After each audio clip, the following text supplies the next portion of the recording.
Hey everyone, so today we're going to talk about why it's really important to spar with people from other schools and other styles, whether that's in unarmed martial arts or sword fighting like I do.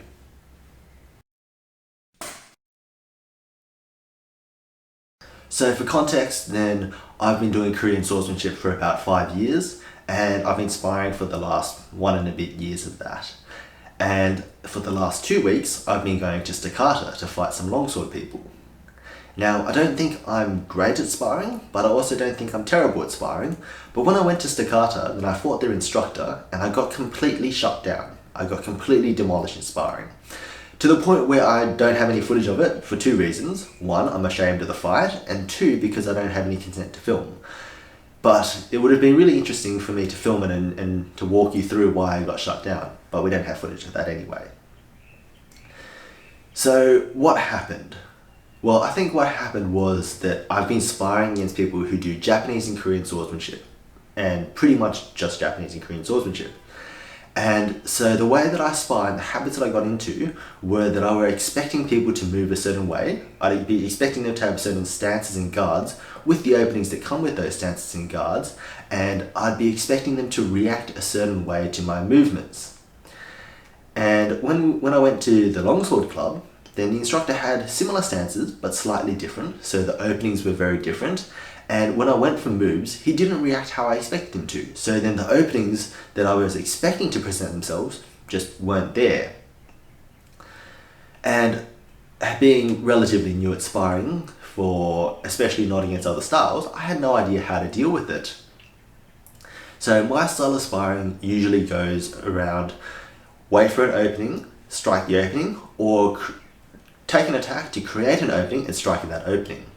And my style does have a few guard breaks and ways to forcefully make openings, but I'm not very well practiced in them. And I've been getting away without doing them because I've been sparring people who do the same style of swordsmanship as I do. And so I was very good at reading them. But fighting at this longsword school, then I couldn't do that. And so I really needed those guard breaks and those movements, which I just hadn't practiced. So I think that sparring against people who don't move like you, who don't have the same stances as you, really highlights where your mistakes and shortcomings are. Now there's an argument to say if you're really good at your sword style, you should be able to fight anyone, no problems, because you should just be confident in your sword style and it should work. And it's probably true, I'd probably agree with that. But how do you get to that level? I think it's really hard to get to that level just by fighting people in your own sword style, because it's natural to get a read on other people and to fall into these ruts and these habits. And I think if you take masters of these sword schools who only fight people from their own style, they probably have these bad habits as well. And if you pit them against someone from a completely different style, I think even they would struggle. So, in whether it's unarmed martial arts or armed martial arts like swordsmanship like I do, then I think it's really important to fight people from other schools, fight people who do a different style from you, because you will find your mistakes and you'll find where you're lacking, and it's a really good wake-up call to start patching those up.